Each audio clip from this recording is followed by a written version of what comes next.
जय हिंद दोस्तों। आपका स्वागत है आपके अपने YouTube channel learning point with Abhishek sir पर। दोस्तों, अगर आप चैनल पर नए हैं तो चैनल को सब्सक्राइब कर लीजिए और बेल आइकन प्रेस कीजिए ताकि आप डेली डिक्टेशन पा सकें। दोस्तों, आप सबके लिए APS का पेड बैच चलाया जा रहा है जिसकी फीस रखी गई है 499 रुपये और इसमें अब तक 70 प्लस डिक्टेशन हो चुके हैं, जो कि आपके योजना, निबंध, कुरुक्षेत्र, कहानी, आध्यात्मिक, इन सब से मैटर आपको प्रोवाइड किया जा रहा है। तो अगर आप भी इस बैच से जुड़ना चाहते हैं, अपनी तैयारी को बेहतर बनाना चाहते हैं, तो आप इस नंबर पर संपर्क कर सकते हैं 7376422797। इस नंबर पर आप हमें व्हाट्सएप या टेलीग्राम पर मैसेज करके आप हमारे इस बैच से जुड़ सकते हैं।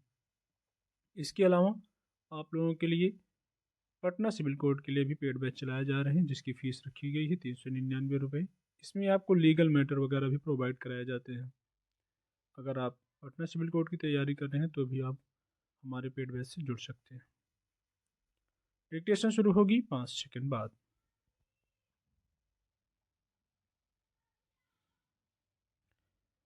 विधायी विभाग के लिए भारत का मसौदा कार्यालय होने के नाते जन विश्वास प्रावधानों का संशोधन विधेयक 2023 जन विश्वास विधेयक का मसौदा तैयार करना और इसे अंतिम रूप देना विशेष रूप से मेरे लिए एक अनूठा अनुभव था। मुझे विधायी विभाग में विधेयक का मसौदा तैयार करने वाली टीम का नेतृत्व करने का अवसर मिला और मुझे इसे प्रमाणित करने और संसद में प्रस्तुत करने के लिए अग्रेसित करने का विशेषाधिकार भी मिला।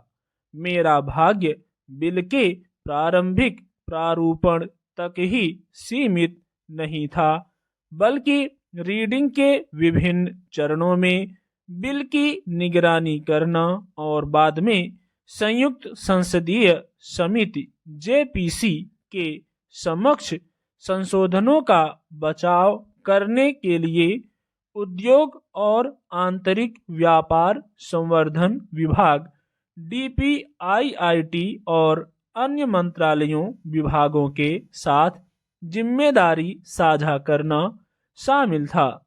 जन विश्वास विधेयक का मसौदा तैयार करना चुनौतीपूर्ण था और इसने विधायी विभाग के लिए चिरस्थायी संस्थागत यादें छोड़ दी और एक विधायी परामर्शदाता के रूप में एक बेजोड़ पेशेवर अनुभव भी छोड़ दिया।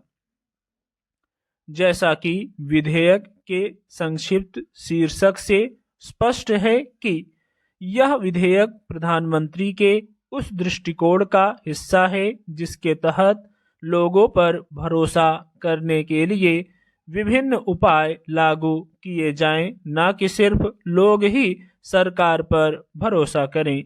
यह विधेयक उन कार्यक्रमों की श्रृंखला में से एक था जिनका उद्देश्य देश में जीवन यापन और व्यवसाय करना आसान बनाना था, अर्थात दस्तावेजों के स्वसत्यापन को प्रोत्साहित करना, एक राष्ट्रीय न्यायिक डाटा ग्रिड का निर्माण, वरिष्ठ नागरिक कल्याण कोष, प्रतिभूतिकरण परिसंपत्ति पुनर्निर्माण की केंद्रीय रजिस्ट्री और सुरक्षा हित और अन्य इलेक्ट्रॉनिक पोर्टल इत्यादि।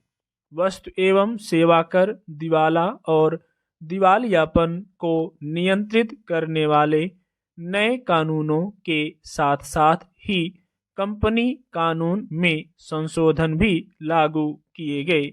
नागरिकों के लिए जीवन यापन में आसानी और व्यवसाय करने में आसानी हासिल करने के लिए कई औपनिवेशिक अधिनियमों को या तो निरस्त कर दिया गया या उनमें संशोधन किया गया।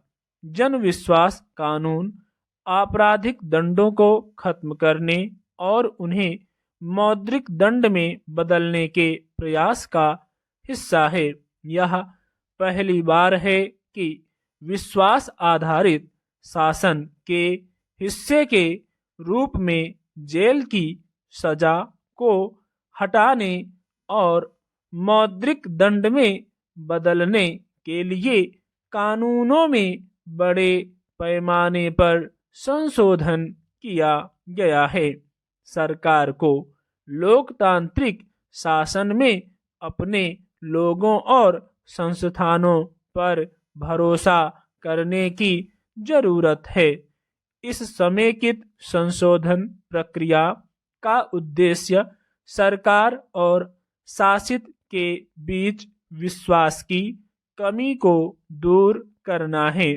कारावास को मौद्रिक दंड में बदलने से मुकदमा करने वालों और आपराधिक अदालतों दोनों पर बोझ कम हो जाता है, जिससे पक्षकारों को प्रशासनिक, न्यायिक और अपीलीय तंत्र के माध्यम से मामूली उल्लंघनों एवं अपराधों को निपटाने में मदद मिलती है।